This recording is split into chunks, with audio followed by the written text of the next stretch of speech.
Shabbat shalom, Shabbat shalom, Shabbat shalom, Shabbat shalom. Shabbat shalom, Mark. Shabbat shalom. Bless. Shalom, Ali. Shalom, shalom. Shalom, shalom, Kahan. Shalom, General Yashabin. Hooray, Ali. The man, the myth, the legend. Praise the Most High for y'all brothers, man. Gotta do it, Ali. Gotta do it, man. Gotta do the Most High's work. I know that's right. In and out of season, Ali. Right. Ain't no party like the Most High party, because the Most High party don't stop. And they party like rock stars, Ali. We party like Hebrews. There you go. We party like Hebrews and Shebrews.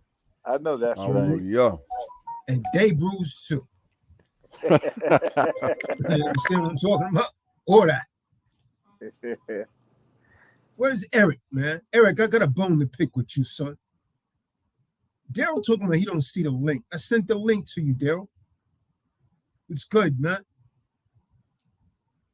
Daryl Thornhill, I sent you the link, man. Shalom, Ben Nayan, man.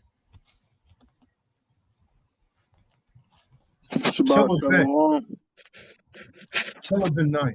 What's going on, man? Some cake? Go with vanilla cake? Nah, not today. Not today. Where's David? David back in Africa? Where you get a stupid line like that from, man? Hey, man, so we're going to go into this on the Shabbat, man. Been a long day for me, man. Long day. Still going. Y'all should be. I couldn't figure out your Cash App. I was going to send. There it is right there. Bam. Pops up. That's all good. Mr. Young. I already seen that coming, man. The way things been going with them rentals and stuff. Oh, man. Yeah, that thing that you got was pretty good, man. That kill, right? Oh, okay. Yeah, that's what I served for Purim. Had a bunch of those, but they were like twice as big as the one that I gave to you. And also some vegan cake from that Hebrew spot, from that cafe. Yeah. Daryl Thornhill, come in the room, man. What's wrong, man? You got some thorns in your hell?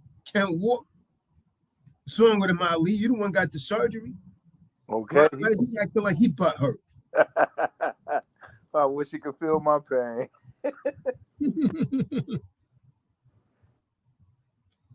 But it's a different young man. Ali say he wish he could feel his pain. Ali's gonna put his pain on him, man. Dang. Yes, indeed. Here, take it easy, then.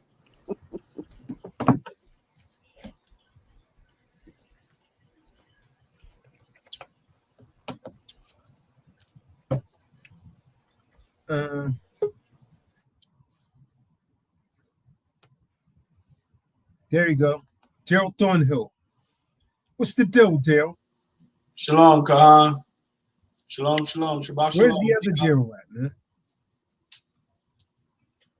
Where's the other Daryl? The Daryl that used to be on the webinars and all of that, man. This Daryl right here act like he got COVID-21, man. It's way past 19, man. He acting like he got 21, man. Eric, he ain't picking up his phone, man. Somebody else call Eric. It must make you slower. Got it. This dude trying to blackball me, man. He ain't pick up his phone all day, but he'll text me.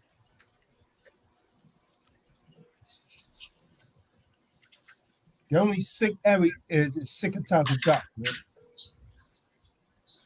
Shalom, I'm looking now trying to get on. Nah, Eric, man. I'm trying to call you to get me from the airport, man. Let's talk about it, Eric. I was there at 4:45 today, Eric. I called you, never got a call back, man. Right now, Eric, man, it's 9:41 p.m. Yep. Yep. Yep. Yep. Yep. I hear you. Tazadaq, I hear you. Plus, you said you was feeling better, Eric. The word is, Eric, you didn't want to pick me up because you thought I was going to give you the one-niner, man. Nah, I didn't pick you up. I wouldn't want you to feel like me, though. Eric, I had to trick $50, man, to get over here, man, to this room, man. Oh, you say you want me to feel like me, man? Got a mask over there, Eric. Yes, I would have picked you up. I would have picked you up. You call me every time I walk away from the phone. Come on, Eric, man. I called you, man. When I got to the airport, man, hours later, man, I never got a message from you, man, so I decided to get the Uber. Oh, yeah. Well, you should have called 2 times and yeah, Tazadaq I called did. again. I text you, Eric. Yep. Yep. Oh, yeah. This guy is wild. Yeah, man. I got a lot of texts on this phone. Oh, yeah. A lot of them from Tazadaq, too. Yep. Yes, I see it too. Yes. Yeah, you see him? I thought you couldn't see it because you had that one-niner in your eyes, man. Nah. All right, man. So let's go into this Bible study, man. Okay. How to handle a friend when he gets Charlie one-niner and you're at the airport. That's the subject. Dang.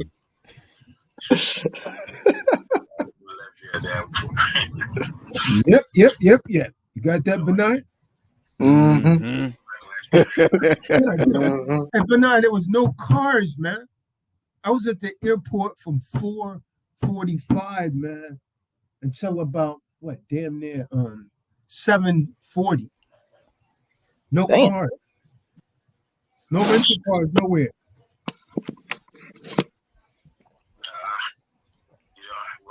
You don't got one now. Hey, yeah, Shabir, you come and say you're a chum is unable to accept payments. What's going on with that, man? That's a good question. It's weird. Said this That is chum weird. is unable to accept payments. Oh, I think I don't know. Let me see. You might have a block, man.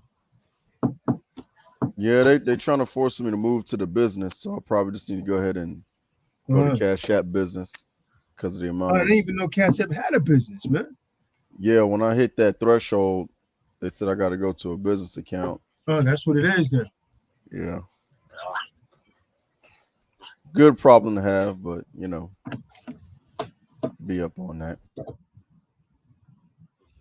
All right, so let's go into this, man. Anybody got anything first? The great Benaiah.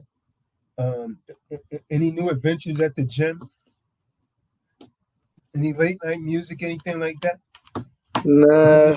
Anyone play a playlist for you, man? Ain't nothing new going on. Schooling, working on this little project. So been going back to the park doing sprints. It's been helping my leg strength a lot, actually. Yeah. No, I ain't got anything. What about Daryl Thornhill, Ali Nafatali, Moray Ali? Shalom. Shalom.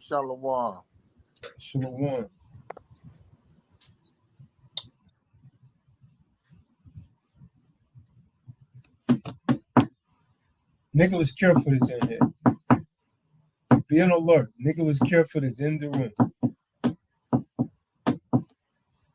All right, so I guess we'll get started, man, because I'm getting sleepy here. Marriage according to the Most High. Marriage according to the Most High is about a man taking on responsibility and becoming a husband. And it's also about a woman taking on the responsibility and becoming a wife. Very practical, huh? Self-evident, right? But this must be learned. Can't overemphasize that. This must be learned because all men, not just any men, is marriage material. Neither do all women or just any women make a good wife. And I'm pretty certain there's a lot of brothers in here that are second, third, and fourth that. Before the masculine. Oh, yeah, Eric, let me let you go, man. I forgot you were still on here. Yep.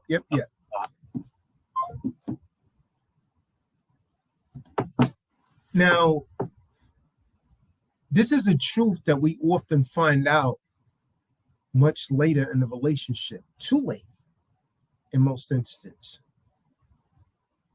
This is a reality that we must delve into and explain with the Torah and the Tanakh and the Septuagint. So we're going to start with the book of Hebrews, chapter 13, verse 4. Let's see what the Most High say about marriage through the Apostle Paul talking to the Hebrews. Book of Hebrews, chapter 13, verse 4. Marriage is honorable in all. Okay, stop. Let me make that clear because a lot of you don't really get the scriptures, right?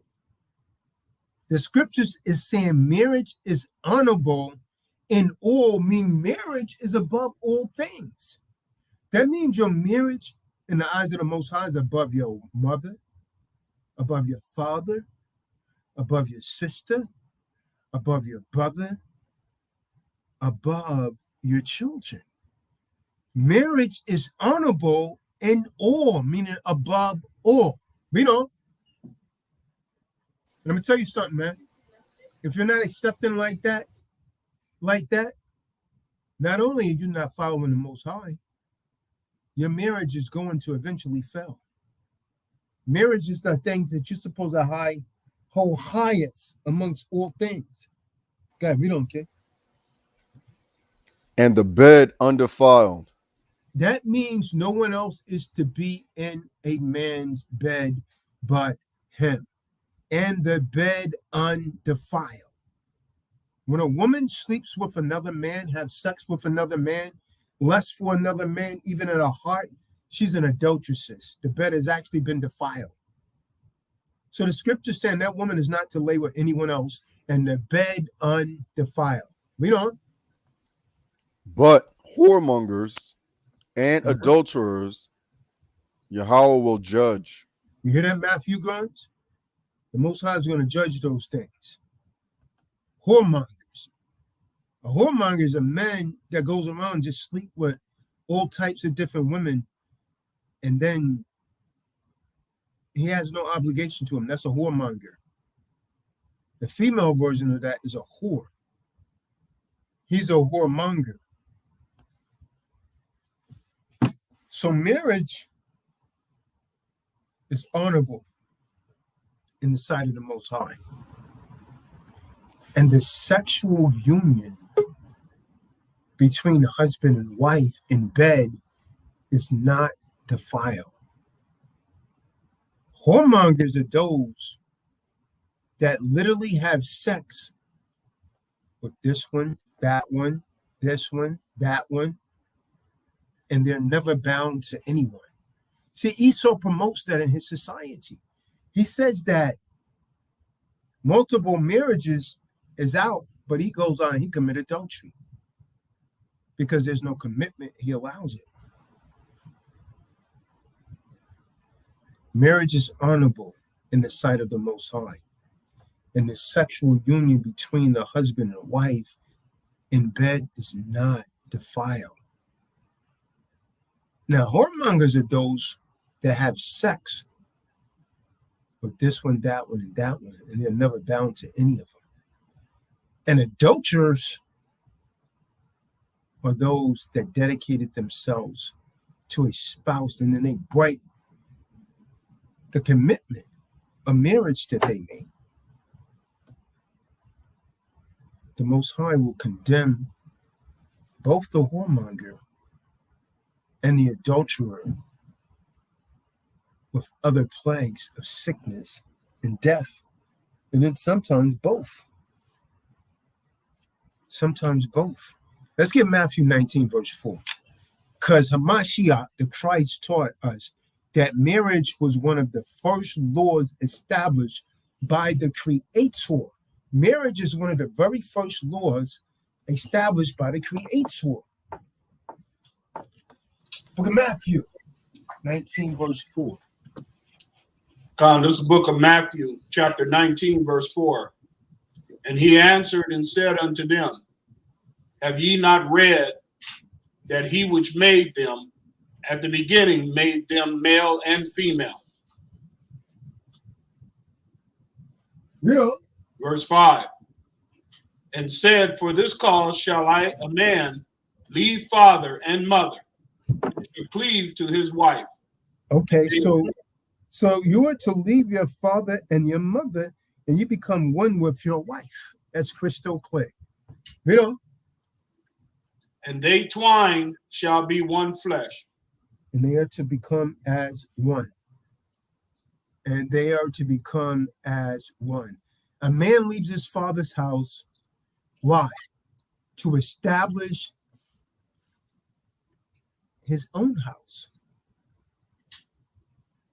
That's why he leaves his father's house. To establish his own house, becoming one flesh with his wife. And they twain shall be one flesh. Verse 6, Daryl, go ahead, read. Verse 6, wherefore they are no more twine, but one flesh. What therefore Yahweh hath joined together, let not man put asunder. See, the Most High hates that thing of divorce. What the Most High has joined together, don't let any man interrupt it. The marriage that the Most High joins together are not to be put asunder. It's not to end in divorce. By neither your nosy neighbors nor your nosy parents or nosy family members of jealous friends, which happens quite often in this day and time. Now, the marriage is supposed to be sealed in writing. And we could prove it. Let's get the book of Tobit, chapter 7, verse 13.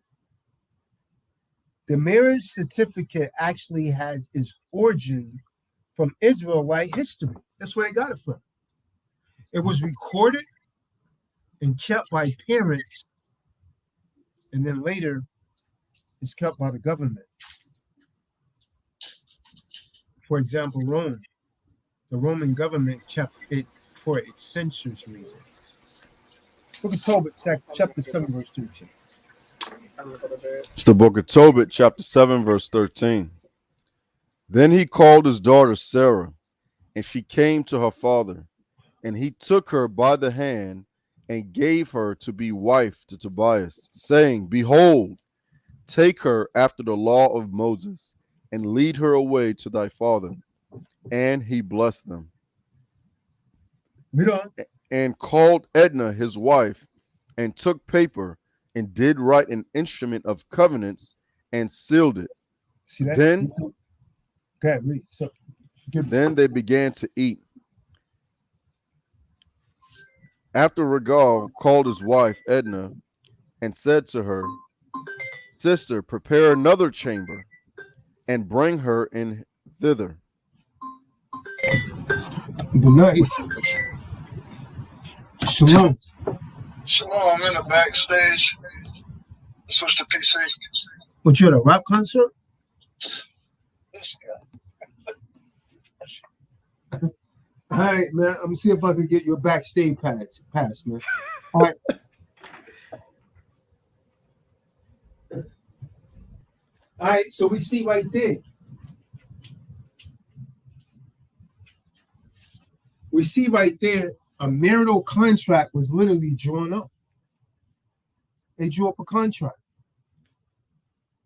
They didn't just have sex. They drew up a contract, put it in writing, and there was no third party intervening. There's no preacher. There's no justice of the peace. is that man, his wife, in the presence of the Most High. That was it.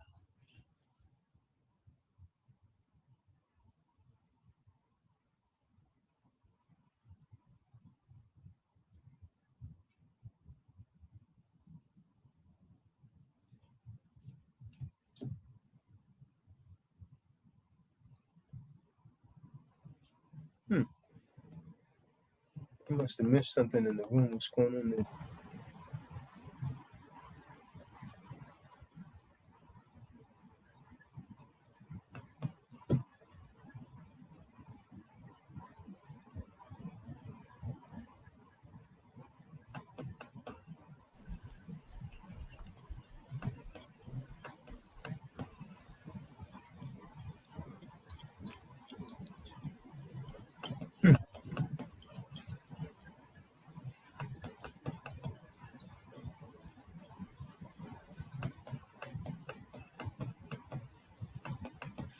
Anyways, I was just reading some of those messages here, man. Gonna have to go back and check them out a little later. It's taken away from the message right now. Trying to stay in the spirit. All right, the marriage vows. Now, today, what happens, Daryl? How does one give marriage vows today? Usually administered by a justice of the peace or some type of priest in a Christian church. Yeah. Now, today, there's a paid minister, or just like Daryl said, as a justice of the peace. And then you recite a few lines from a book.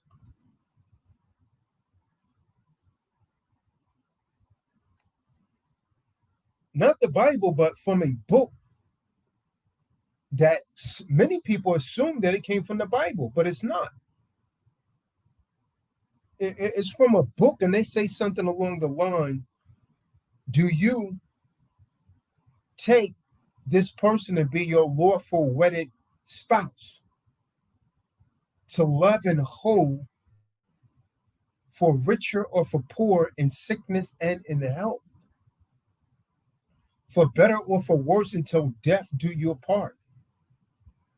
And your reply is, I do. These are just lies, man. These are lies because 2 months later, you're divorced. 6 months later, you file an annulment. Let's get Tobit chapter 8, verse 4. Book of Tobit chapter 8, verse 4. We're talking about marriage according to the Most High, not according to man. Book of Tobit, chapter 8, verse 4. And after that, they were both shut in together. Tobias rose out of the bed and said, Sister, arise, and let us pray that Yahweh would have pity on us. Then began they became married. They locked them up both together, man. And they consummated the marriage with a sexual act. Go ahead, Yeshua. Then began Tobias to say, Blessed art thou, Yahweh of our father, or Elohim of our fathers, and blessed is thy holy and glorious name forever. See, these are the marriage vows. These are the real marriage vows right here. This is what you're supposed to read at a wedding. What are we reading? The real marriage vows that none of you been taught. These are the wedding vows right here. Tobit 8 and 4, all the way to the 8th verse. That's the wedding vows that we as Israelites are supposed to use. Not some garbage that Esau and put together from some book. Let the heavens bless thee and all thy creatures. Thou madest Adam and gavest him Eve, his wife, for an helper and stay. Of them came mankind. Thou hast said, it is not good that man should be alone. Let us make unto him an aid like to himself. And now, O Yahweh, I take not this my sister for lust, but uprightly. Therefore, mercifully ordain that we may become aged together. And she said with him, Aman. See that? Those are the wedding vows right there, Eric. How about that, Eric? You hear that, Matthew? That'll knock the COVID out of you, man. Those are the real wedding vows that you should be reading. Not something Esau to put in one of his books. That trick knowledge. Now, the husband and the wife are supposed to agree. Let's get Sirach 25, verse 1. They're supposed to agree and come together. There has to be a headship.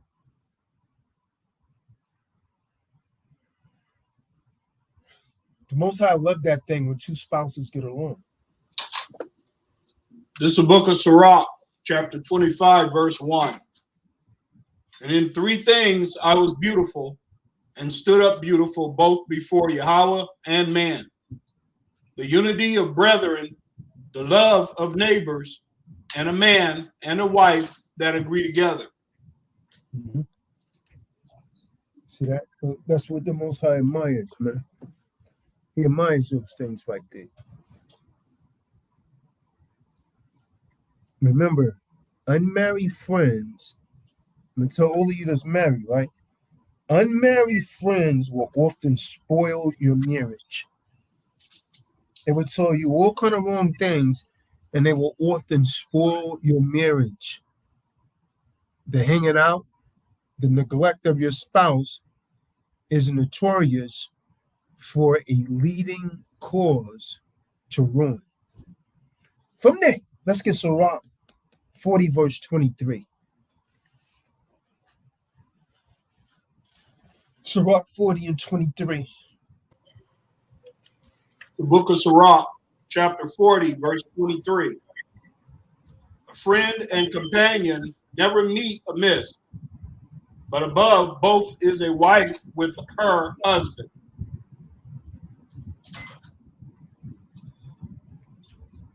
Mm-hmm.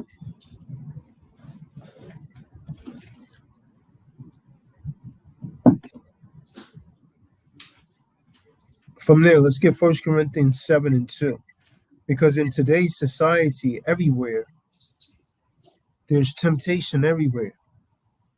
And that pulls a lot of people into lust, which leads to fornication. You must avoid this fornication by all means. Con, the book of 1 Corinthians, chapter 7, verse 2.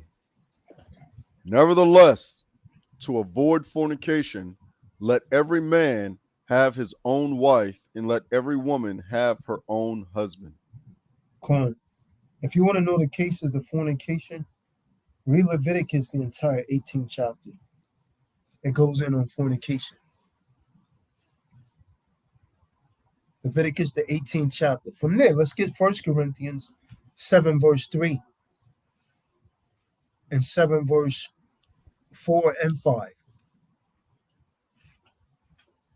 Book of 1 Corinthians, chapter 7, verse 3 through 5. Let the husband render unto the wife due benevolence, and likewise also the wife unto the husband. The wife have not power of her own body, but the husband, and likewise also the husband have not power of his own body, but the wife. Defraud you not one the other. That means do not deny each other's sex. It is crystal clear. Do not deny each other's sex to avoid sexual wickedness. Because that lust demon gonna get on you, and then you're gonna go and jump. You're gonna go and have sex with a beach well. Then you're gonna regret it in the morning.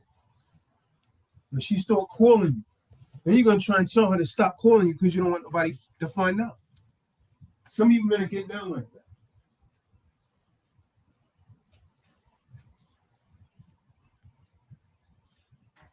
Con. Except it be with consent for a time, that ye may give yourselves to fasting and prayer, and come together again, that Hashatan, Satan, tempt you not for your inconsistency. Let's sit on So that. you're not to deny each other, man. Except you agree to it. Now, what is a good wife, Daryl? What is a good wife? I know you say ain't no such thing as a good woman, but I beg to differ. They're out there. They're in small numbers, but they are out there. Let's get the book of Proverbs 5:18 and 19. What is a good wife? Matter of fact, let's read verse from 18 to 20. What does the Bible say a good wife is? This is the book of Proverbs, chapter 5, verse 18 through 20. Let thy fountain be blessed and rejoice with the wife of thy youth. Mm-hmm. That means she's supposed to grow up with you, man. The wife of that youth. Your woman is supposed to be picked out when you're a child. We don't do that anymore. You know, people say, man, how'd you meet this person? You never met him. Well, what the Bible say? They picked out when you were an infant. Go ahead, read. Verse 19, let her be as the loving hind and pleasant roe. Mm-hmm. Let her breast satisfy thee at all times, and be thou ravished always with her love. Be thou ravaged. Be thou raped with her love. Be ravaged with her love. Most High telling you to get busy, man. The Most High is telling you to give her the business, man. Straight up. Be thou ravaged with her love. Most High is basically telling you to get your freak on, man. So as long as you don't break no laws, man, be ravaged. That means rape, man, with her love. How you gonna deal with that, Daryl? Handle business. Just don't say that to Ricky D, man. that Negro's on the brink of flying off of the handle, man. Yeah. Verse 20. And why wilt thou, my son, be ravaged with a strange woman and embrace the bosom of a stranger? Right. From there, let's get Sirach 36 and 22.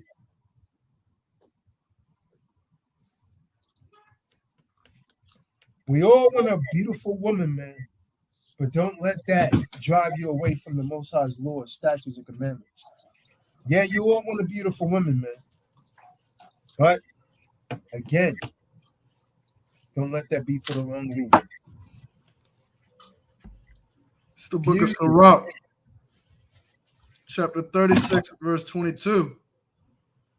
The beauty of a woman cheereth the countenance, and a man loveth nothing better. Men don't love anything more than a beautiful woman, man. Man go and get a flashy car, go and get the best clothes, and for what? To impress a woman. A man loves nothing better, man. If you say you do, you lying right now, man. And use a whole trick. Now stop me where I'm lying at, Ali. Con. Where's he at? Con. You there, Howard? You keeping it 100. Con. Where's he at, man? Where's he at tonight? That's a good question. David, where you at? Where you at, David? That's exactly how he sounds.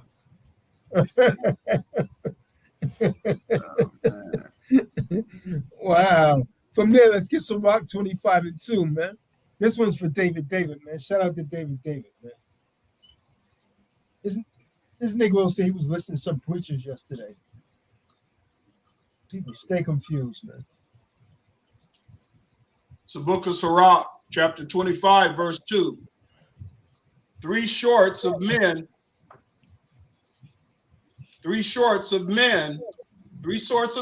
my soul haveth, and I am greatly offended at their life. A poor man that is proud, a rich man that is a liar, and an old adulterer that dotheth. Damn. So this proves that the good wife you desire shall be given to you, but only if you fear the Most High and obey Christ by keeping his laws, statutes, and commandments. Remember, family, every man wants a wife like Sarah, who called Abraham Lord. Let's get Sirach 25, verse 4.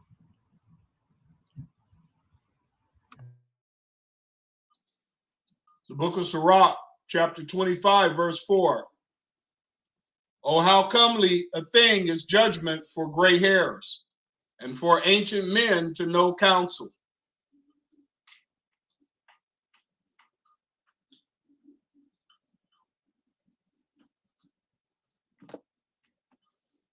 Verse 5. Oh, how comely is the wisdom of old men, and understanding and counsel to men of honor.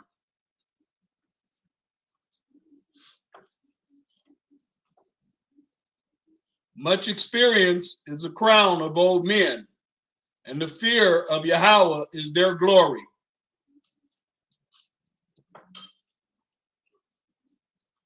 Verse 7.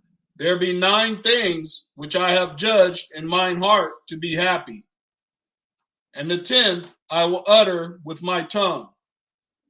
A man that hath joy of his children, and he that liveth to see the fall of his enemy.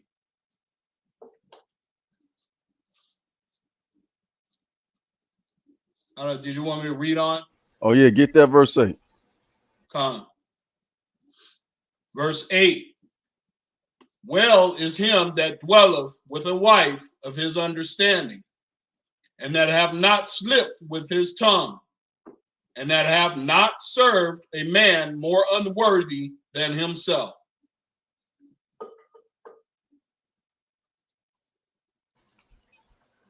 Yeah, so as it said at the beginning of this, 9 things that makes a man happy, and a man that dwells with a wife of understanding is definitely one of those.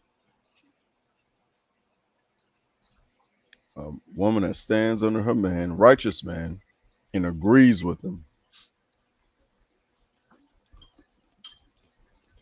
That's how I read it.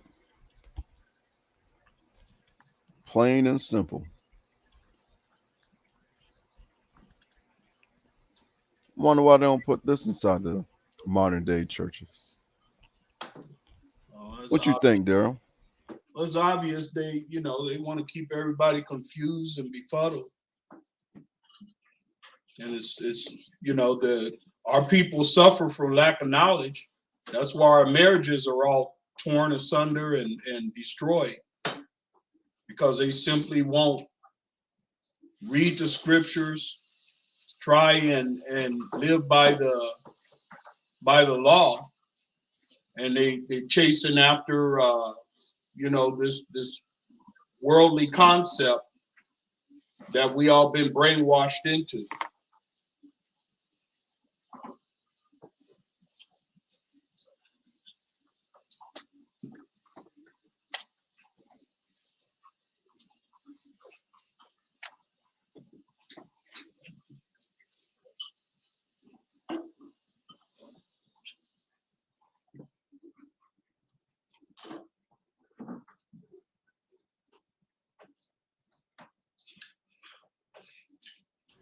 Go ahead and bring out that Ecclesiasticus 26 verses 1 through 3. You said 6, 1 through 3?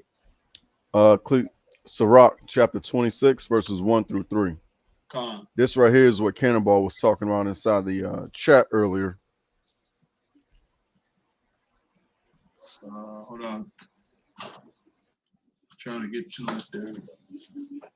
I lost it. Use it all. Sirach 6 and 3, correct? 26. 26 and 3. Sirach. 1 through 3.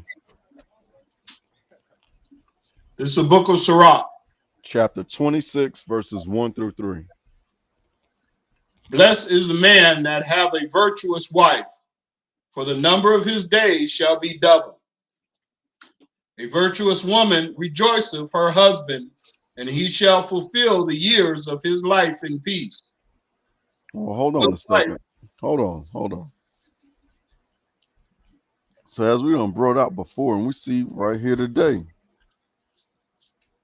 blessed is the man that has a virtuous wife. We're going to deal with that in a second. But the number of his days shall be, so he's going to live a long life. And since he's going to be blessed, he's probably going to be happy during those years. Ain't that right, Ali? That's what it reads in my Bible. And then of the virtuous woman, not the wicked ones, rejoiceth her husband.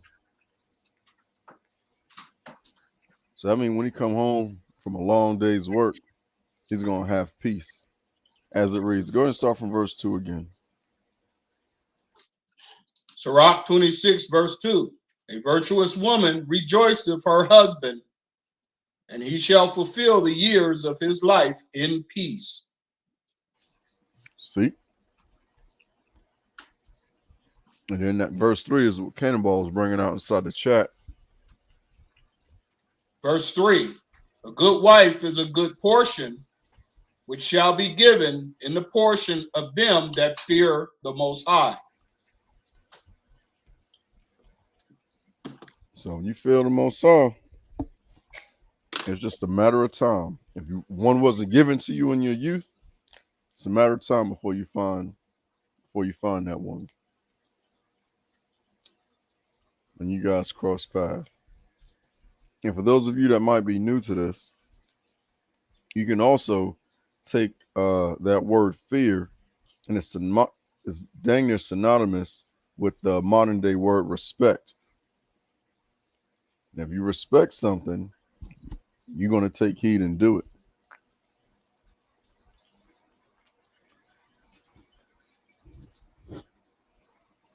Con. Most High is dealing with them. Most High is dealing with a lot of them too. Con.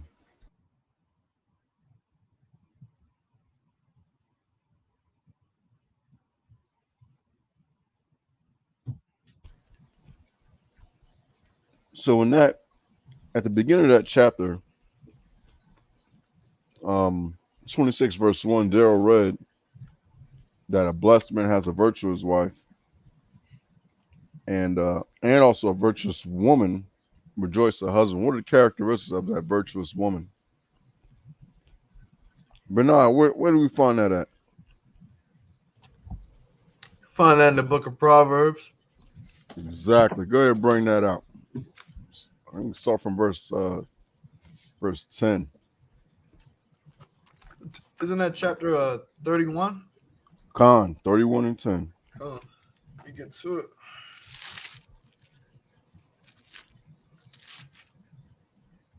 It's the book of Proverbs, chapter 31, verse 10. Who can find a virtuous woman? For her price is far above rubies. Verse 11. The heart of her husband doth safely trust in her, so that he shall have no need of spoil. She will do him good and not evil all the days of her life. Oh, hold on. There it goes again. Did I miss something in the room, man? What's going on here, man? What's going on with Ivy, Carefoot, and Tim, man? I missed something, man. I'm just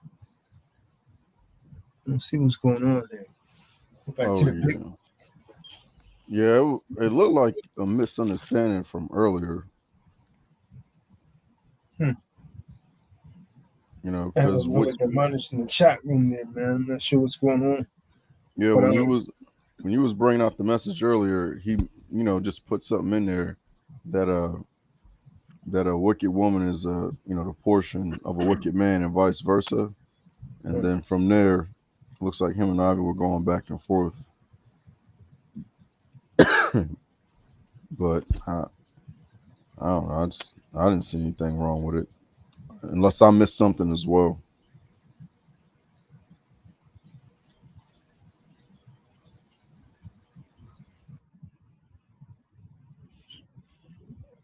All right, pardon me, man. Continue on the Proverbs, man.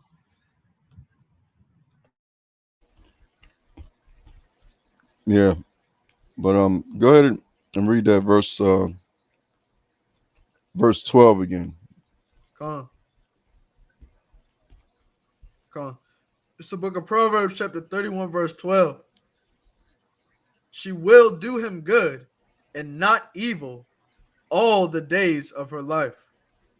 Okay, there it goes again. Daryl, go ahead and bring out that Ecclesiasticus 26, verse, I believe verse 2.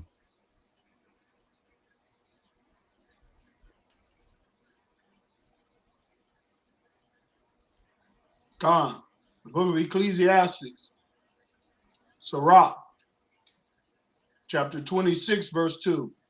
A virtuous woman rejoiceth her husband, and he shall fulfill the years of his life in peace. There you go.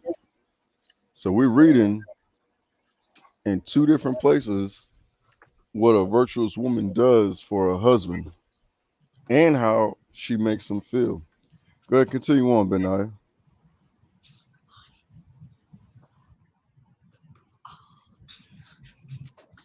Verse 13. She seeketh wool and flax, and worketh willingly with her hands. Oh, hold on a second. Hold on. So it looks like a virtuous woman isn't a couch potato. Willingly. Oh, Yeah, God. yeah. I got a precept, man, because this is going on for a little bit, man. Reading the text. I think I understand what's going on. Hey, real quick, get Matthew 10. And Matthew 10 and 15. Book of Matthew, chapter 10, verse 15. Verily, I say unto you. This is Hamashiach talking right here. Now, this is Hamashiach talking, and this is what we gotta we have to beat this right. You know, we gotta be as wise as serpents, man. The enemy don't always air out his, a good general never discusses his strategies of war with the opposing party. So this is why Hamashiach was telling us to be as wise as the serpent. Okay, read. Verily, I say unto you, it shall be more tolerable for the land of Sodom and Gomorrah in the day of judgment than for that city. Behold, I send you forth as sheep in the midst of wolves. Be ye therefore wise as serpents and harmless as doves. But beware of men. So Hamashiach is saying be as wise as the serpent. He's saying he's sending us out, man, as sheep, right? If a sheep's not careful, he's going to get ate up by the wolves. Am I correct, Daryl? Because the wolves, man, they hunt in packs. What is a sheep going to do against a bunch of wolves, man? A sheep is one of the most gullible animals there is. He could be led anywhere. But this is why Hamashiach is saying be as wise as the serpent. A serpent is very crafty, very slick. So, Hamashiach is saying don't allow people to know what you're really thinking. Don't discuss it openly. Be as wise as the serpent. The homeless as the doves. Some of us need to take heed to that, man. You don't just air out your differences and everything, man. You move like your enemy moves. You don't cast your jewels. See, in another precept, he said.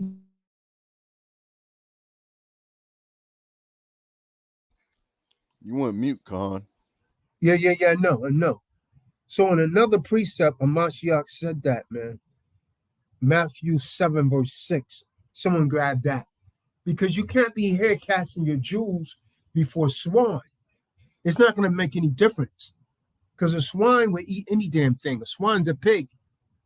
You don't cast your jewels before swine, man. You move secretly and strategically, just as the enemy moves, man. And you know what I mean? That's all I can really say, man. Someone get that precept, Matthew 7 and 6. What about it, Daryl? Matthew. It's the book of Matthew, chapter 7, verse 6. Give not that which is holy unto the dogs. Okay, you never give something. So a lot of this stuff, man, we're not even supposed to be sharing, right? The name of the Most High is set apart. The name of Yahweh is set apart. He just read, do not give that what is holy before the dogs. What? You know? Neither cast ye your pearls before swine. Don't cast your jewels. This is talking about your jewels. The intelligence that you have. You don't just go and display that before anyone, man. You don't cast it before the swines. You understand what I'm talking about? Read. Lest they trample them under their feet and turn again and rend you. So they'll just step on it. They'll turn against you again. They come and try and destroy you, man, for casting your jewels before them. Never cast your jewels before swine, man. You can't trust a swine, man, because he is a pig. I mean, he's a hog. Can't trust a swine. You guys could go back to Proverbs now. I just wanted to bring that out because it looks like the dialogue was going to the left right there in the chat room. Trying to put it back in proper context. Understand what thy read is.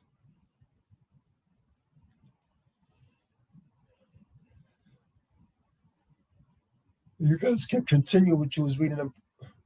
What you guys was reading in Proverbs, man. I guess benign. Con. Well, I was just, doing that while you were, I guess, sorting things out. Chat room was getting out of control then.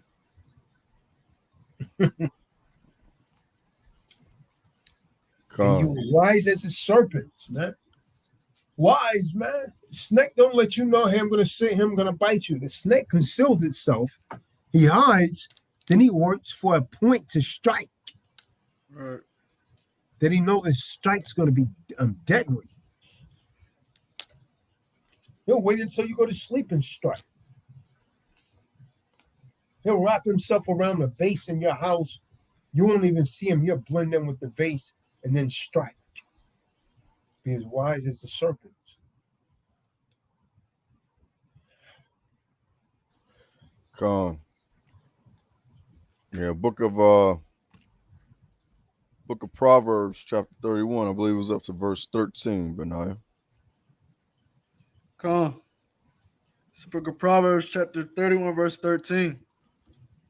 She seeketh wool and flax, and worketh willingly with her hands. All right, so here we go again. Like I said, she is not a couch potato, is how I read that. Willingly, glad. Need me to work? What you want me to do? How long? What's the goal? They get married just not to work, man.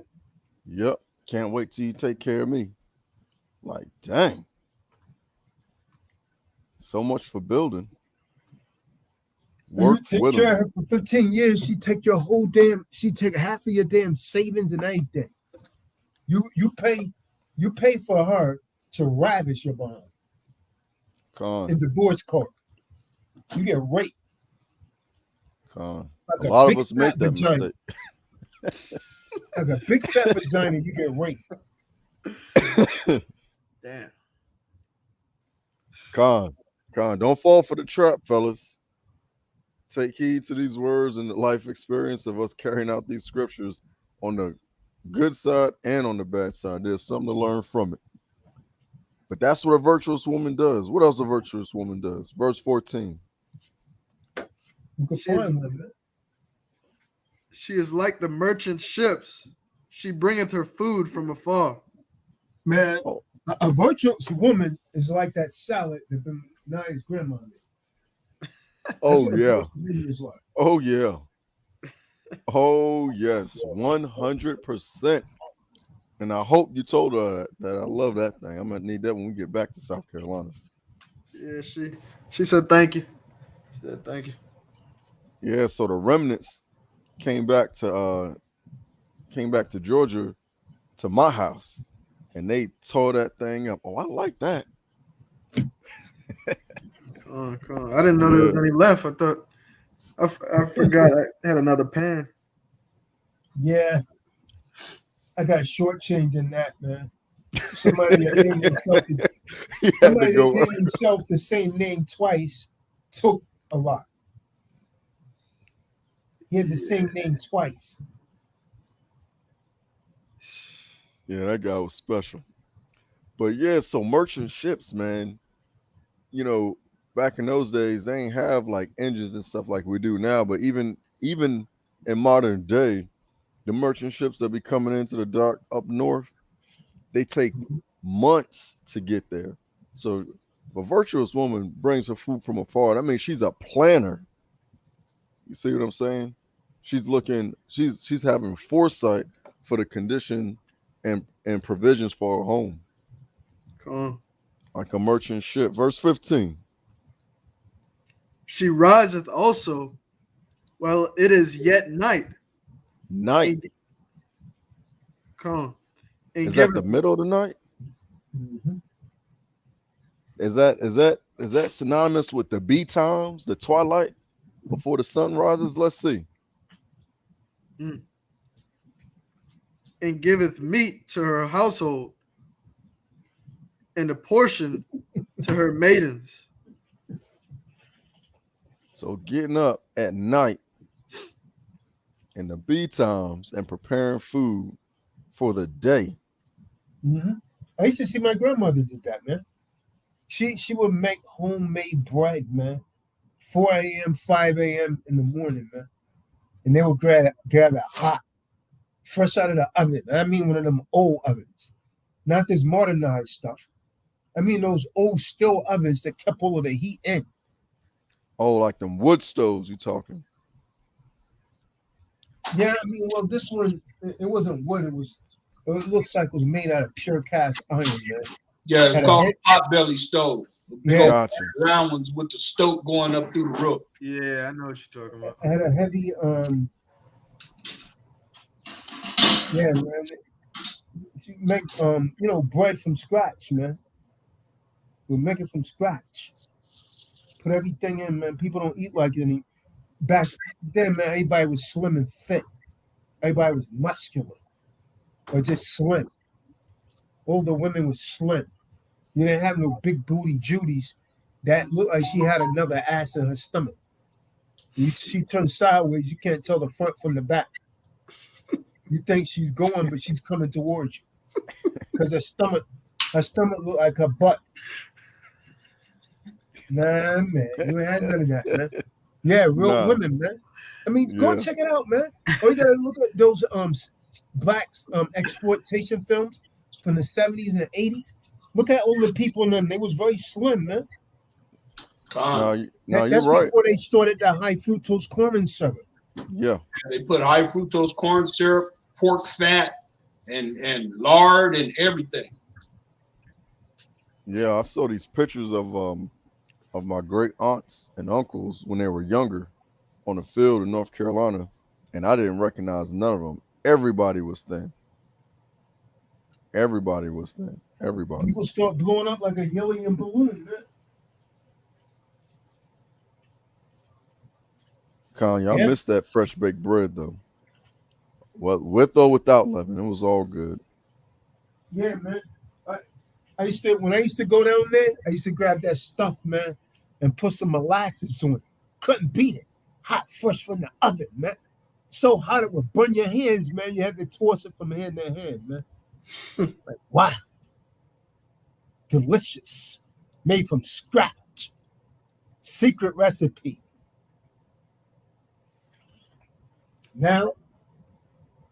You go to the store, you get some bread, and the yeast leaves your stomach all the way out the head.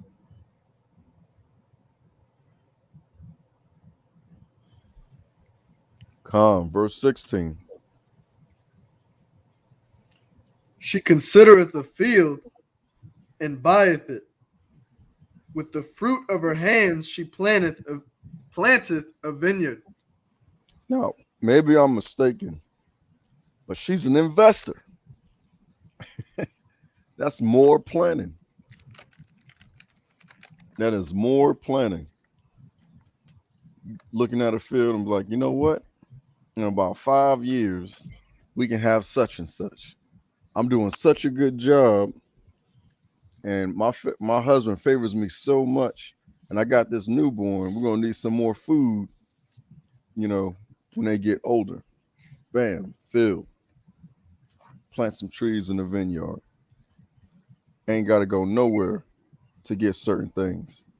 That means more time at the house taking care of the house and less time away from the house with the provisions. Hey, but I don't know. That's what it reads in my Bible. Go ahead, keep going, man. Come on. Verse 17. She girdeth her loins with strength and strengtheneth her arms. I mean, she's faithful. Them legs are closed off to any other man except her husband. Even a dirty old man that might be 64. Her legs are closed off to him. Her legs are closed off to him too. Especially them. He might lean over and keep waving and waving to get her attention. She just keep looking straight.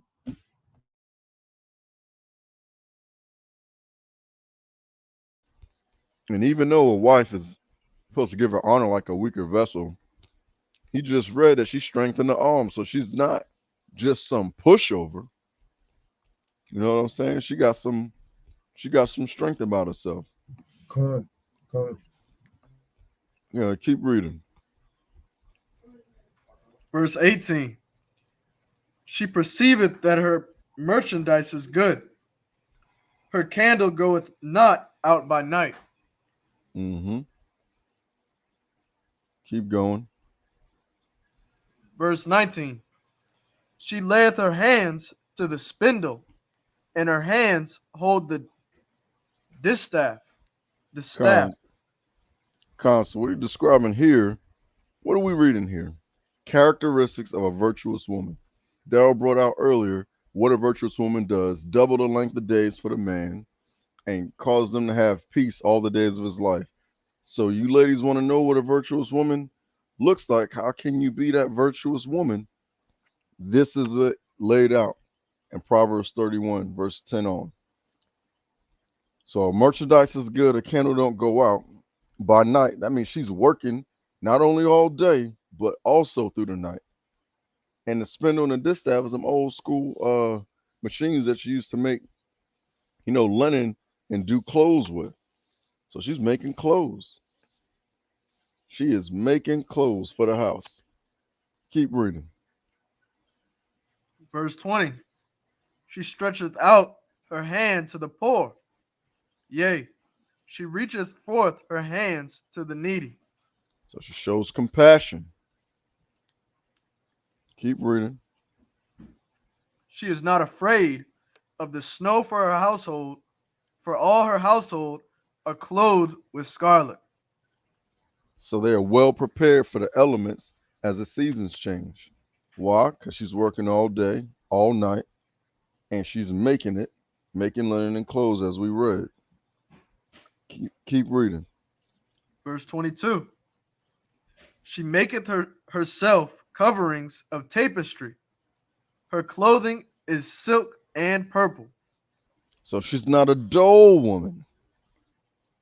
See, when women get into the truth, they over there look at everything that they can't have and everything that they can't do, and not only of their own cognizance, but from being around the wrong crowd, and the folks around her trying to discourage her and make fun of her.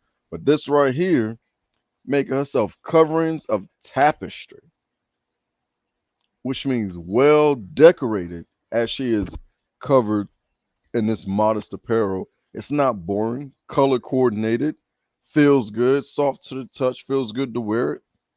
Purple is back in those days is things that are real expensive because it's hard to come across something like that in nature. You have to, you know, put berries together or, get certain type of creatures and put the clothes through a process to get it colored a certain way. You know what I mean? So it took a lot of time. So it's not cheap clothes, and they feel good and they look good. Keep reading. Verse 23. Her husband is known in the gates, when he sitteth among the elders of the land. She maketh fine linen, and selleth it, and delivereth girdles unto the merchant. There she go, being industrious again. So her husband is made known because his household, his wife, is making products that that everyone is buying and purchasing and building up their home. You got one of the elders talking to his wife or possibly even his daughter. Hey, where'd you get this from? That looks nice. Oh, that was Ali's wife. Yeah, she made that, had it at the market. Feels good, doesn't it? It's like, yeah, I like that. Oh, it looks good. Yeah, it looks real good. That's if you are not up on this as a woman and you call yourself a woman of the most high, these would be some pretty good goals to prepare yourself for and to get found one day. And it may be sooner than later if if you're real sincere about that thing. Keep reading. Verse 25. Strength and honor are her clothing, and she shall rejoice in time to come. Hold on. Wait a minute. Strength and honor. So her focus isn't looking pretty. Her focus is really on her mission. Because what is that strength and honor for? What is the woman's first priority in that marriage? Is it not the man, Daryl? Is it not to a husband to agree with him, to help him carry out and help him accomplish his mission?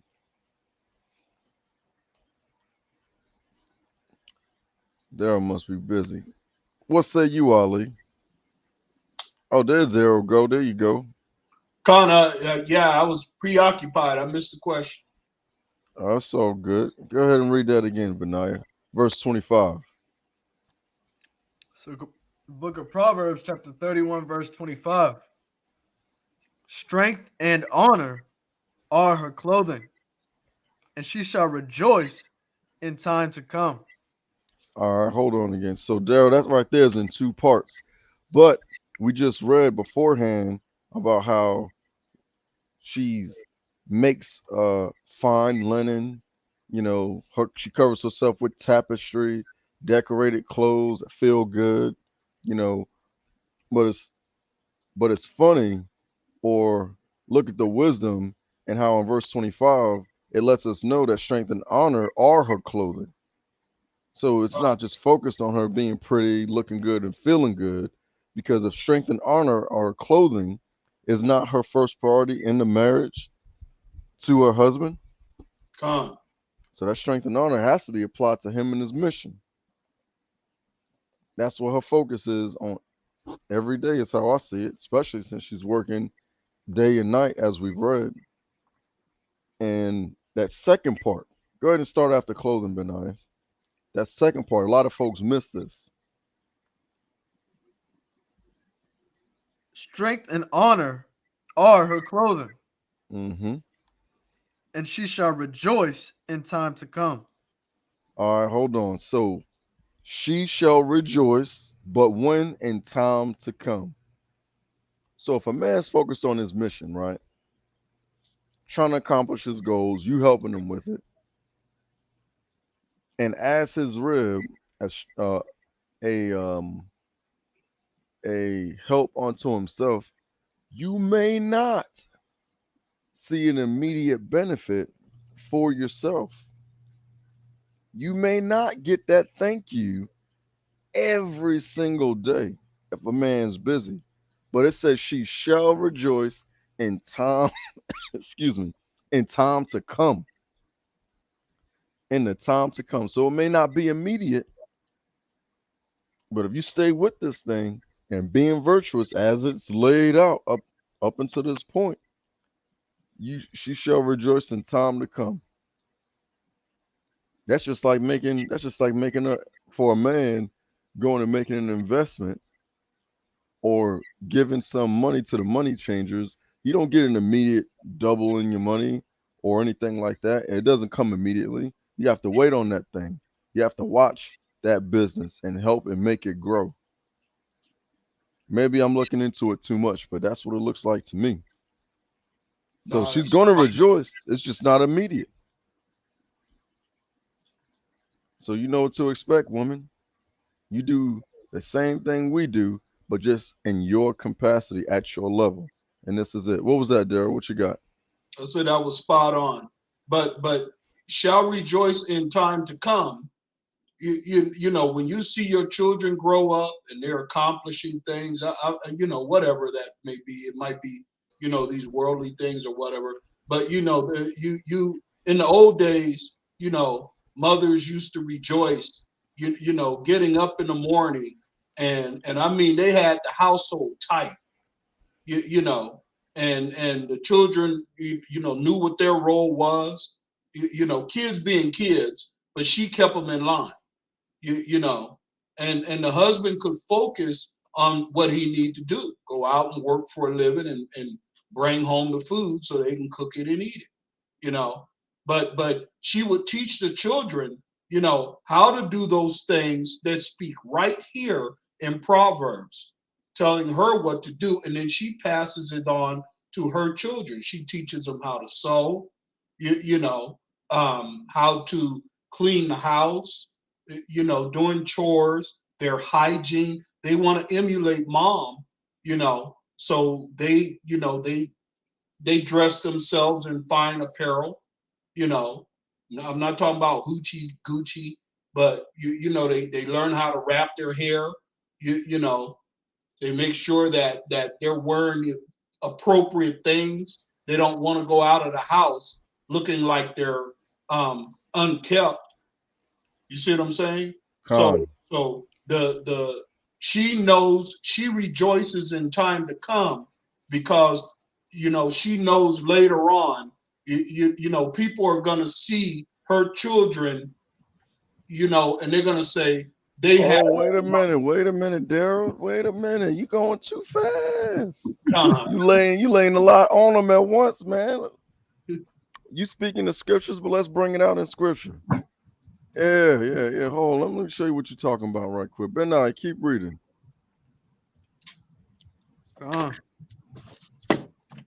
Proverbs chapter 31, verse 27. Yeah, we're gonna do what the Bible said what to do. The hell with it, David telling us what to do. He can't tell us what to do. The Most High tell us what to do, man. I mean, some kind of this is what you do. Man, we're gonna do what this Bible said. Yeah, this is what you do. Here's what you do. Go ahead, man. Come down. The hell? You telling us what you telling us what to do now. You telling us to calm down. Ain't nobody can say calm down.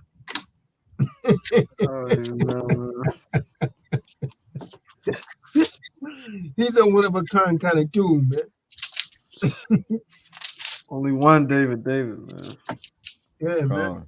But so how come he got two names then? Yeah, man, there's only one of them. He named himself 2 times, man, because he wanted another one to be there. I guess so. He knew the first one was a mistake.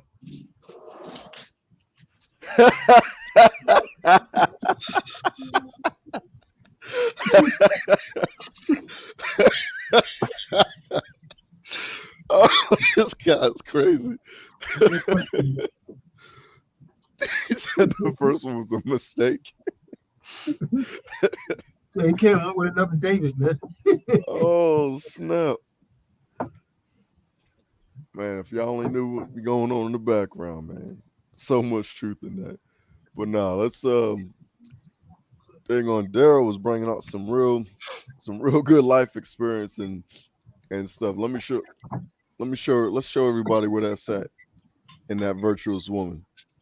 Now, I'm gonna skip over 26 for now. We're gonna get back to that, but the spirit is moving with Daryl. So let's start from 27. Come on. She looketh well to the ways of her household, Mm-hmm. and There it eateth is. not, Oh, Karen, go ahead. and eateth not the bread of idleness. And that's exactly what Daryl was saying. Get up in the morning and everybody's on point. Yep. Everybody knows their roles. She ain't wasting time on Facebook, TikTok, dang on Instagram, and all other BS that ain't got nothing to do with real life and accomplishing the goals for that household. Keep reading. Come on. They don't understand, like, when they have that idle mind, that's really a curse from the Most High. He's keeping you idle-minded like that for a reason. You have no aspiration, no goals, no desire to get up and do something, and get up and have your household a certain way. But verse 28, her children arise up and call her blessed, her husband also, and he praiseth her. There it is, Daryl. That sounds like exactly what you were talking about. God. But it comes in time, in a time to come. That comes with that positive consistency on aiding that man in his mission and allowing him to focus on that as he's throwing out them youngins and you keeping everything in order. Keeping everything in order. Con, go ahead and now let's go back to 26, Benaiah, because a lot of women, I'm gonna have to say, they miss this, and a lot of men miss this as well. Pay attention. Because this is a very key factor. Very key factor. Book of Proverbs, chapter 31, verse 26. She openeth her mouth with wisdom. All right, hold on. Now we know the woman has to speak. It is in her nature to communicate her feelings. But what does that virtuous woman do when she opens her mouth? Is she nagging? Is she complaining? Is she crying? Oh, woe is me. I ain't got time for nothing. Just wanna do something for myself every now and again. I ain't do nothing for myself. Well, that man got it 10 times harder outside the house. Go ahead and read that again, man. How does she open her mouth?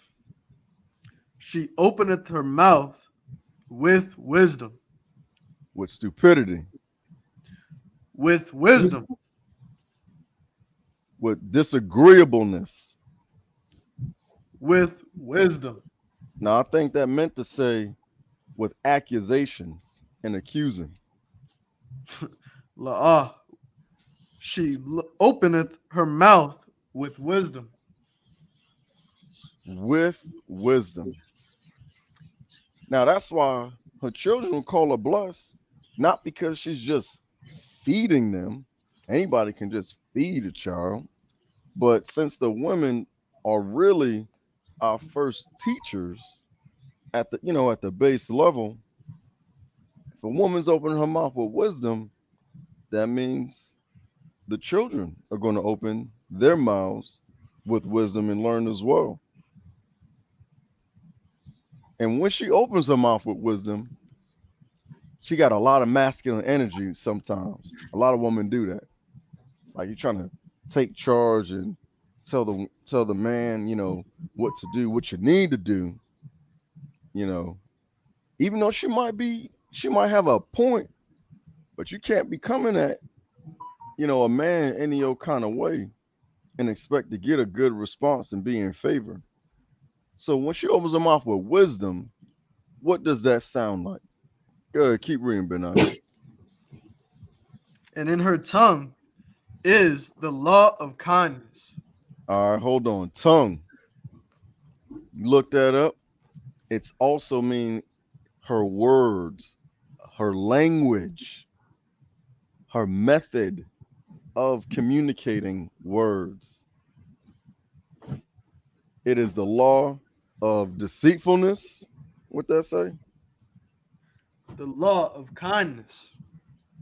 So giving indirect communication, trying to find out something else is deceitful communication. Nope. Kindness. In her tongue is the law of kindness.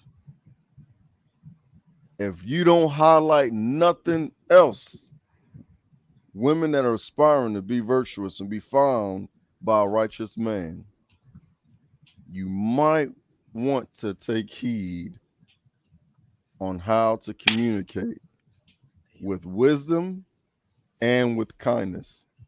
Because if you get a man who's a man, you come at a man with masculine energy, you're challenging that man.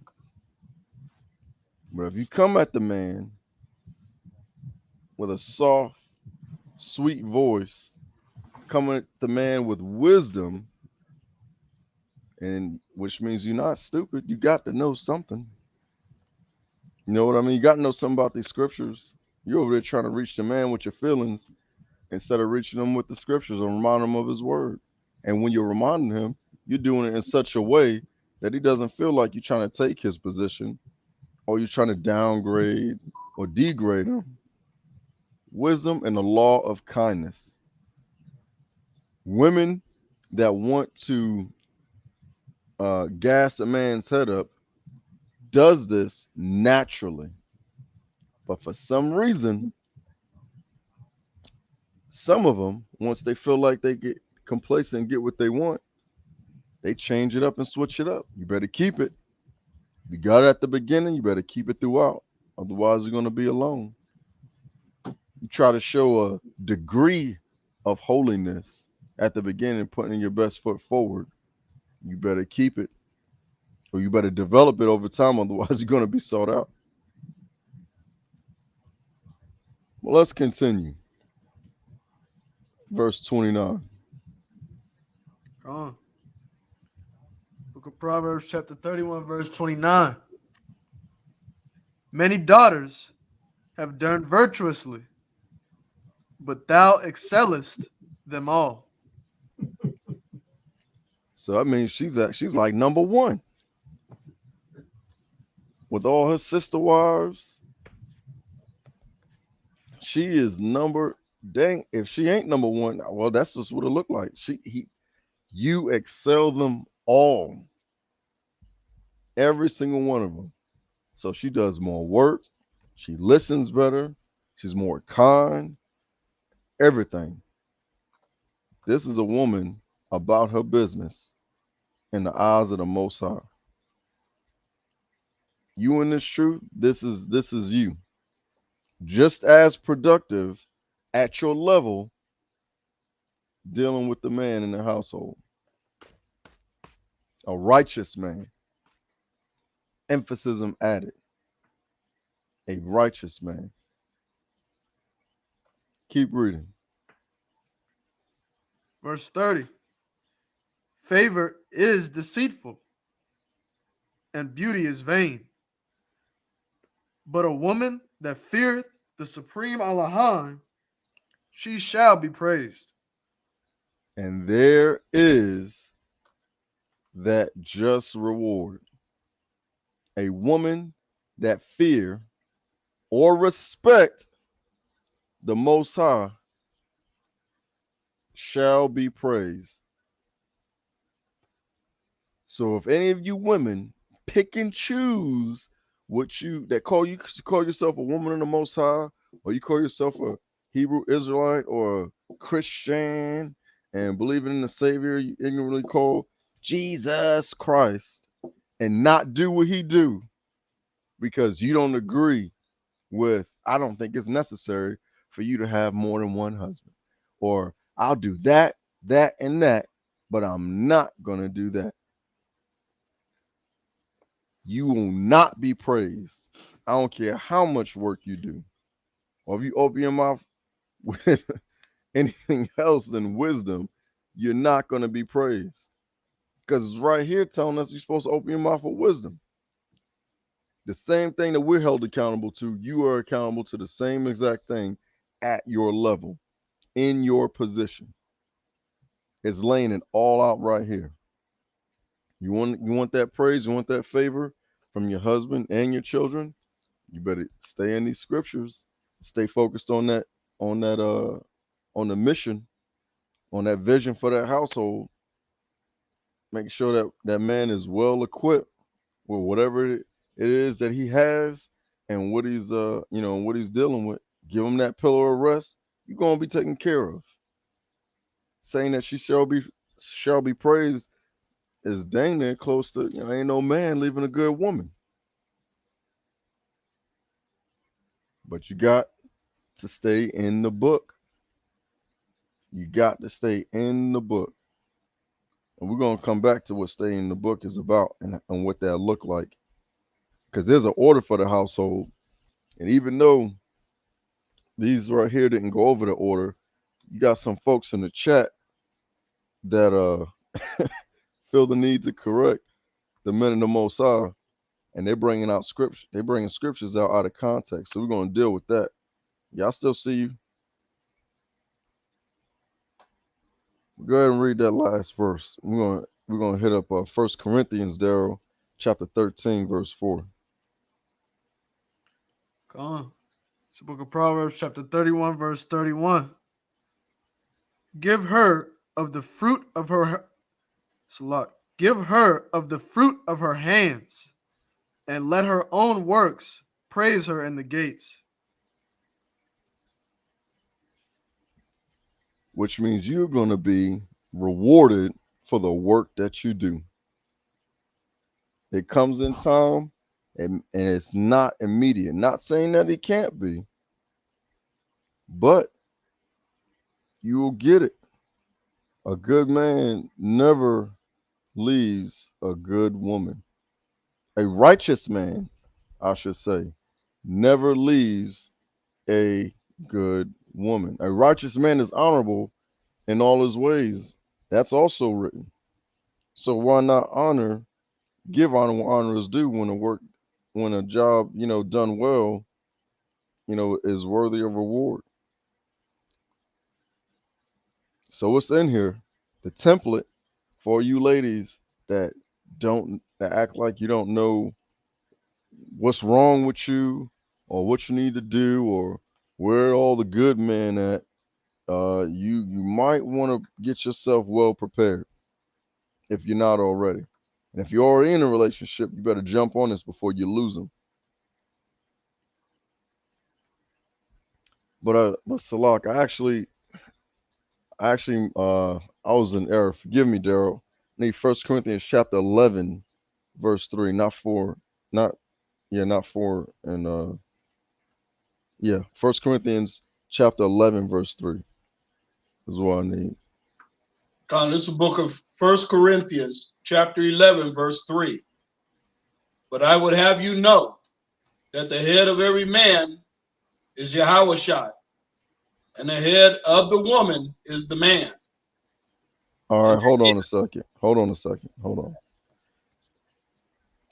So, for you out there that might be new to the truth, and you looking at this chat, be not deceived. The woman's first priority in a marriage is the man. And this right here is the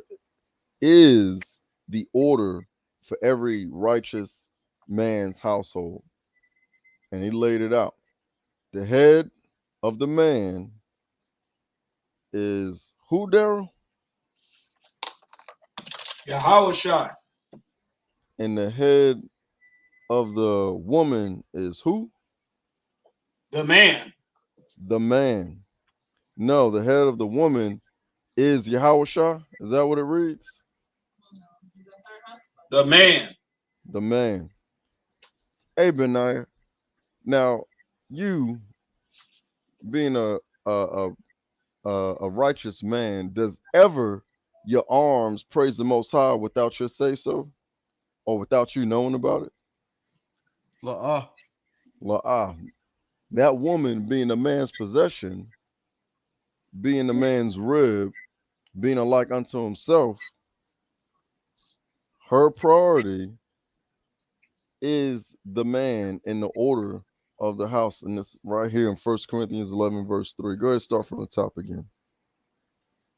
1 Corinthians 11, verse 3. But I would have you know that the head of every man is Yahushua, and the head of the woman is the man, and the head of Yahushua is the supreme Elohim. The supreme Elohim Yahweh. Yahweh. And there it is, folks. There it is. Kahan, did you have anything else to add to that? Take away, correct, instruct.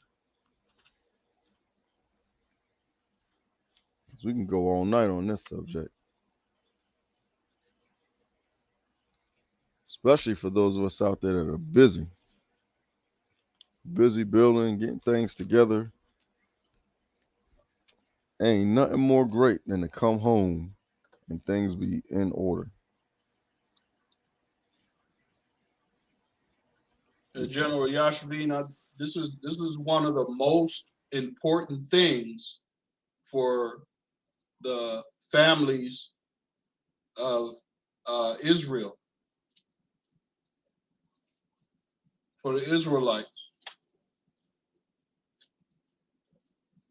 And it used to be this way.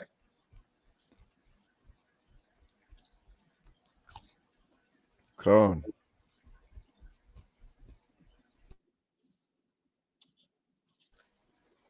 Hey, notice how Proverbs 31 said nothing about consulting your mother, consulting your sister wives, consulting your friends, your cousins. If you got an issue with your husband, you're supposed to go to that man. You go to the man. Think about it like this. If the man is trying to grow, if the man is reproducing, he's growing, and he sees he needs to stretch forth his tent and, move them cords and pull them tight. With any kind of growth, there is pain, just like it is in the womb. When there's growth, there is pain. So you got to recognize that. And women being emotional creatures may not always, well, more than likely, the virtuous woman, she won't be about her business. But for all you that didn't grow up in this truth, and you want to learn, don't know how to go about it, be having a hard time listening to your husband, you just need to stop. Try it. Agree with everything that, if it's a righteous man, agree with everything that he's saying for a period of time, and make things easy.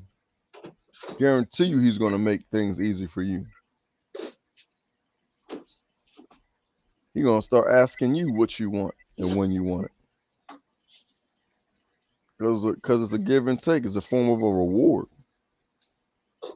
When I got a goal for example, and I see something, okay, I need to, I got to cover this much ground in this much time, you know, so let me go ahead and, get my body right so that way I can accomplish these tasks.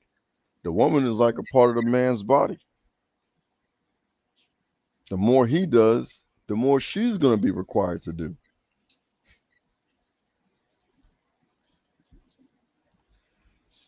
Come on. Figuratively and literally. From Adam's rib came the woman. God, I know this is not a scripture, but to me, a virtuous woman is like is kind of like still water. All those things explained in Proverbs, chapter 31, is, I mean, that's what a man seeks. All those things I just outlined in chapter 31. If you're a man of the Most High and you keeping the scriptures, that's what you're searching for.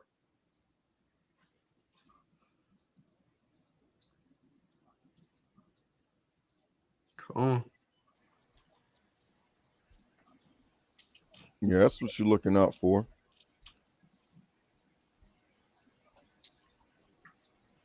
And then what does the woman have to benefit from being like that? Well, we read that also in Proverbs 31. To be praised. A woman loves praise. But it comes in, it got to come with, it has to come in proper time and in order. Women love praises, about the hairdos, about the outfits and things like that. Hairdos and outfits don't build nations. I'm just going to throw that out there. Hairdos and outfits don't get folks out of slavery. So you got to choose the life that you want to live.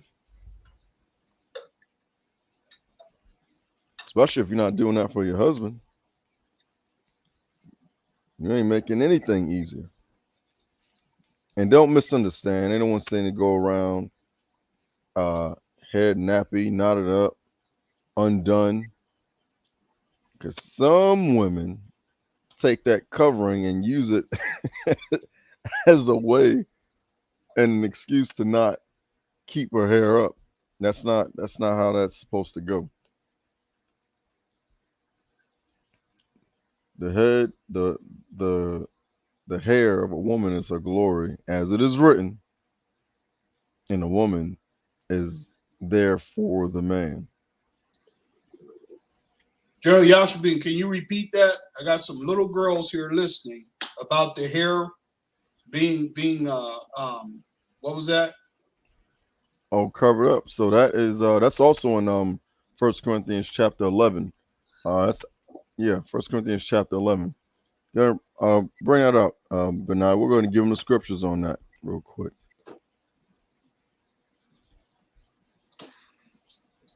And that is further down. So 11 and Yeah. Start from you can start from verse 10. No. Yeah, verse 10. Yeah, I was right, verse 10. come on. Book of 1 Corinthians chapter 11, starting at verse 10. For this cause ought the woman to have power on her head because of the angels. All right. So this is the rev up for it. Because there was a time when, the children of the Most High angels came down to be with the daughters of men. And from what I read in Genesis, since that time, women kept her heads covered as a form of protection and submission to the Most High. Because on those days, the Most High repented and he made man. But go ahead, verse 11. Nevertheless, Neither is the man without the woman, neither the woman without the man, in Yahweh, the Supreme Allah. Verse, Go ahead and skip down, Salaki. Go ahead and skip down to verse 13. come on. Verse 13. Judge in yourselves, is it calmly that a woman pray unto Yahweh uncovered? All right, hold on. So that's a question. Is it comely? Is it right? Does it look right? Does it seem to be okay that a woman prays or pray or speaks to the Supreme Allah, Yahweh, uncovered? Now, why is he asking that question? Why is he asking that question? That's because in those days that didn't take place, is why he's asking the question. And there's something new that's going on. Go ahead and read verse 14.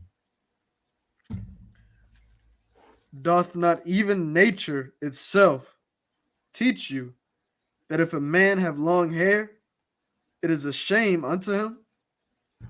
Pause. So long hair in a man makes you look like a woman, is what that's saying. It's a shame for a man to have long, extremely long hair, because he's walking around looking like a weaker vessel, so to speak. And how do we know that? It's in the next verse. Keep reading. Verse 15. But if a woman have long hair, it is a glory to her. Exactly. That's how we know it right there, Salat. When a woman has long hair, it is glory. She receives praise, congratulations, she gets attention, and she's commended on how long and pretty and stylish, because you can see styles underneath your head covering. That's where they get the formation for these hats that the modern day Christian, women be wearing in the churches. They actually used to form their hair and cover it and have it in different shapes and designs and stuff. You ain't got to be boring. You can be creative with your hair and still have it covered and it look nice. There's nothing wrong with that, and it shows right here. Go ahead and reread that from the beginning. Come on. Book of 1 Corinthians chapter 11, verse 15. But if a woman have long hair, it is a glory to her, for her hair is given her for a covering. So it is a glory to her that she has long hair. And you wearing your cover over your hair shows that you're in submission to the Most High and whoever the man is in charge of you in your life. If you're unmarried women, it should be your father or the eldest brother if your father is deceased. And if you're married, it is your husband. So the woman is supposed to have long hair because that makes them look more like a woman. And she keeps it covered to show that she's in submission to the Most High power. And in doing so, you're practicing how to be a virtuous woman and waiting patiently while waiting to be found by that righteous man. So there it is, Daryl. There it is. I'm glad they got it now. The more understanding, the better. Khan. Kahan, do you have anything else, Kahan, as far as the virtuous, as far as the marriage? I just emphasize on what does it look like, what does a virtuous woman look like, because a lot of them be acting like they don't know. They get amnesia. But that's what it is, man.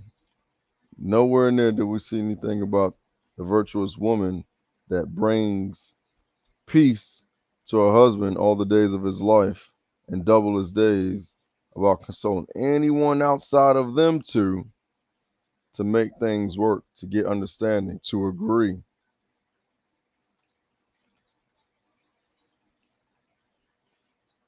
Unless your husband is instructing you to do something like that, then it is not necessary. If you got a really, really busy, righteous man, and he happens to have more than one rib, you guys can help each other to get things accomplished, or y'all both can help him get things accomplished. One has a little bit better strength and her, abilities than the other. Y'all can divvy out those tasks that he wants to accomplish on a daily basis, for that household. So all that is under the leading and guiding and the direction of that man.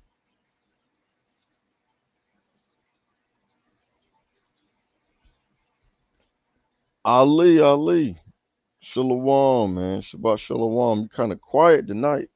I know you in recovery, but they ain't do no surgery to them lips.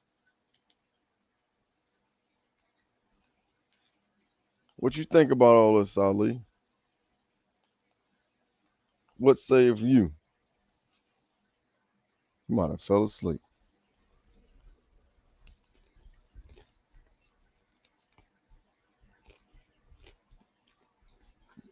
It's all right. What you got, Daryl? I just, all of this ties in together. If the same individuals on here caught the live earlier, I was on there. I just didn't have access to the StreamYard or anything. But yeah, it all ties in together. How the Kahan was talking about, keep your immediate family is just that, your immediate family. Your extended family, they need to mind their own business, and your mothers and fathers and sisters and brothers and uncles and whatever, they got their own household to take care of, and they got to keep things in perspective, because all they're going to do is end up causing strife in your immediate household, and then in the background, theirs is falling apart if it ain't fell apart already. So, they too need to be in them scriptures to understand, why their sons and daughters need to not cleave to them anymore.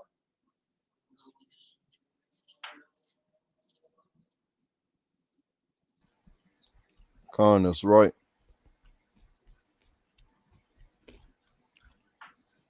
And if you have a close family, that is good up until a certain point, but you got to be able to differentiate, when it's time to break away. Just like the Khan's been bringing out, and like Daryl just said. So it'll be a bit, so that way you're a benefit to your own household when you get out there. So they're going to test you if they're, especially if they're wicked. If the extended family members are wicked, they're going to test you because they, want you to themselves or what have you. Right? They'll do whatever it takes to keep you worldly. Those hella days and woe is me, what do they call it?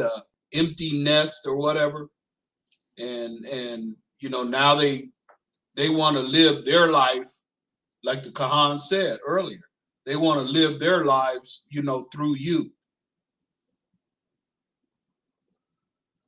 You gotta separate yourself. I mean, if they're not bad, then that don't mean cut them off. But you got your own family to take care of. That is the priority. Con. Speaking of priority, let's bring out that headship and leadership, because when you got another household, you can only have one head for each house. You can only have one head for each house. Go ahead, go ahead and grab Ephesians chapter 5, verse 23. We're going to bring that all the way down to dang on 28. 23 through 28. Con. This is a book of Ephesians, chapter 5, verse 23. Oh, Salak, forgive me. Starting from verse 22. Verse 22. Wives, submit yourselves unto your own husbands.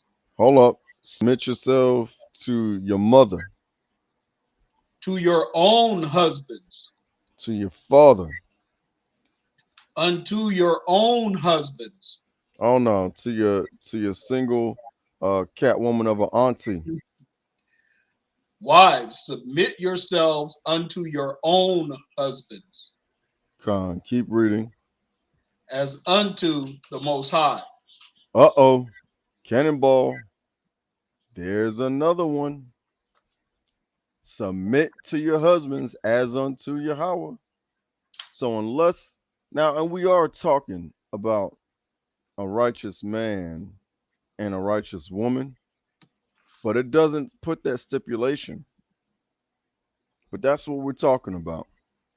The portion and all that, we've been over that.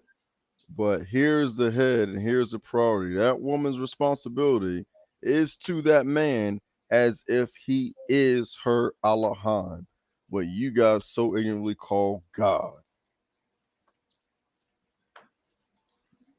Read that again from the top. Book of Ephesians, chapter 5, verse 22. Wives, submit yourselves unto your own husbands, as unto the Most High. Now, I'm going to ask the question, why? Why do that, Cannonball? Why was the wife charged and deemed to submit to the husband as if it's to the supreme Elohim? And then where's the answer? In verse 23. Read on. Verse 23, for the husband is the head of the wife, even as Yahushua is the head of the church. Khan, hold on. So why is a woman deemed to submit, give into, surrender, agree with the husband as if he is the supreme Elohim? And verse 23 starts with the word for. So that's answering the why right there. For the husband is the head of the wife. Now, what arms and legs you know on a person's body that argues with them? Unless they got like what? Arthritis or multiple sclerosis. In a healthy relationship, that woman being the man's possession, who does what parts of the body do that, Benaiah? Unless there's some Frankenstein creature, you got body parts from different people. Exactly. It doesn't. Yeah. It does not. It does not. Come. It does not. A woman is operating in her divine nature when she does that. How do we know?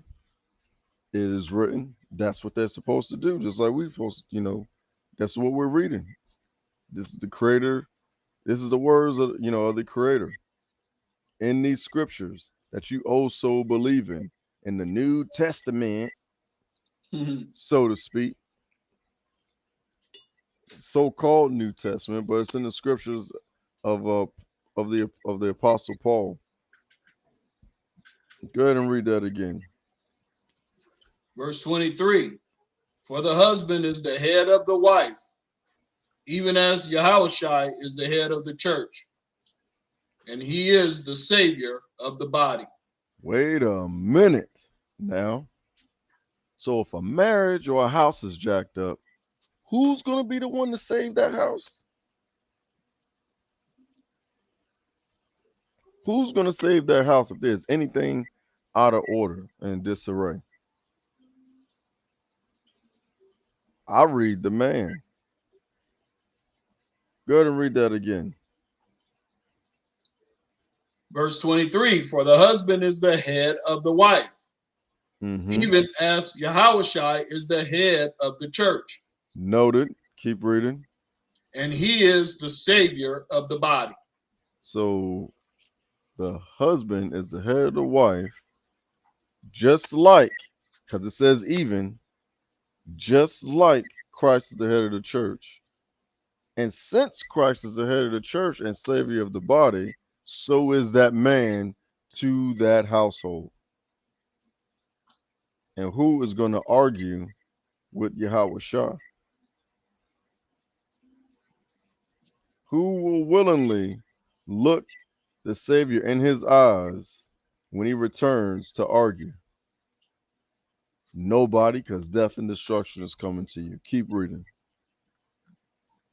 Verse 24, therefore, as the church is subject unto Yahushua, so let the wives be to their own husbands in everything. In some things. In everything. In all things but one thing. In everything. Everybody has a vice. Nobody's perfect. Let the wives be to their own husbands in everything. Dang. That cuts a whole lot of folks out right there. Because even if the wife doesn't understand why she's doing what she's doing, what should she do? Let the wives be to their own husbands in everything. Be what to their own husbands?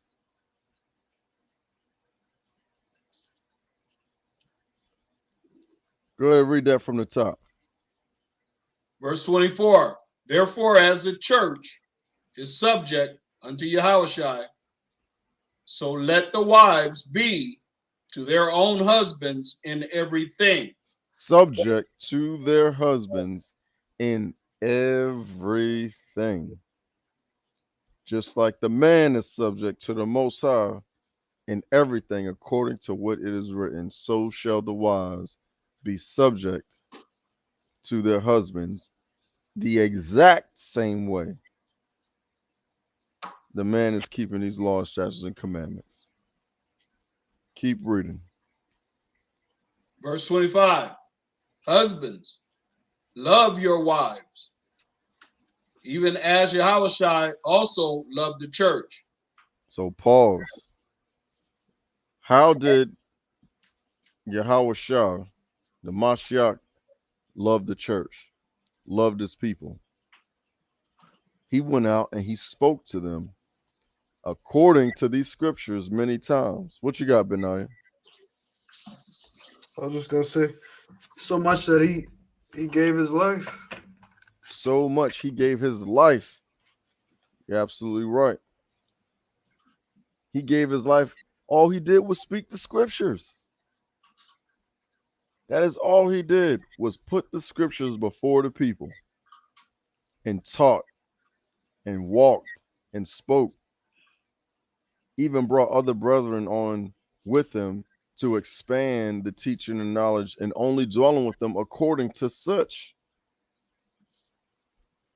Where have we read that you should dwell with the woman according to knowledge? Sounds like a proverb. Keep reading, Daryl. Husbands, love your wives, even as Mashiach also loved the church and give himself for it. Salakia, and gave himself for it.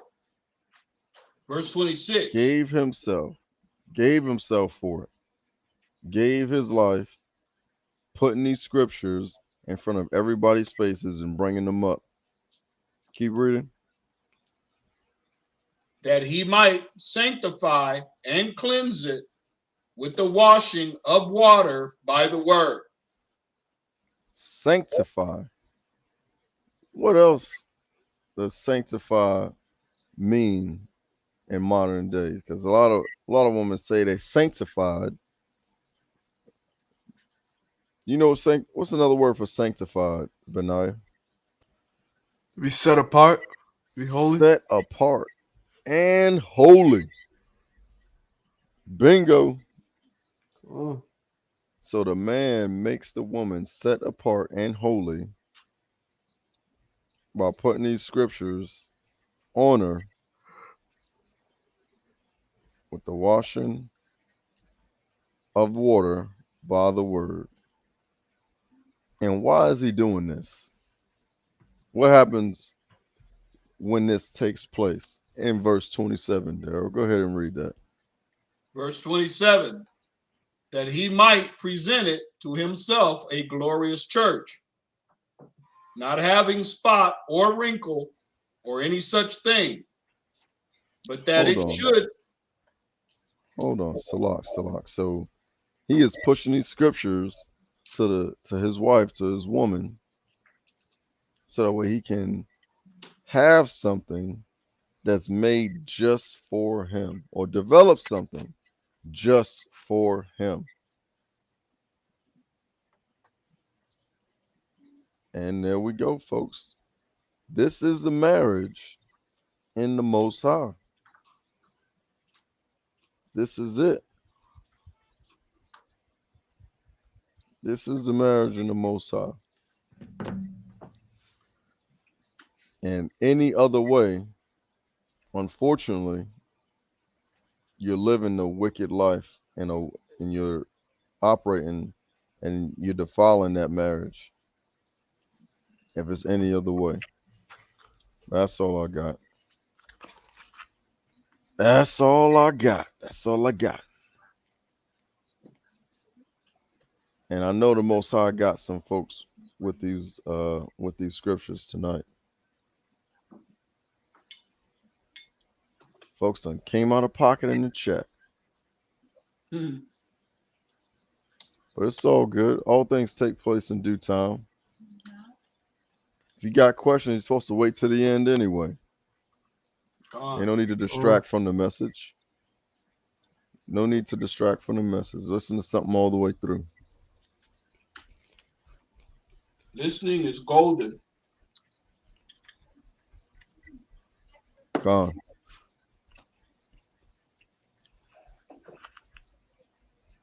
Preparation is never lost time. So definitely get up on that. Read and study and read, and put this thing into practice. And you'll get exactly what you're supposed to. Just remind the Most High of his word. He's not like man that he can lie. So if you do it, he will do it for you.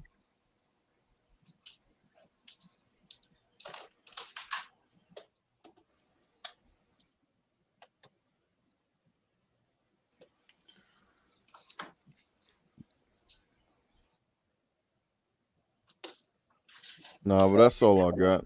Ali, you awake yet? All right. Wake up, Ali.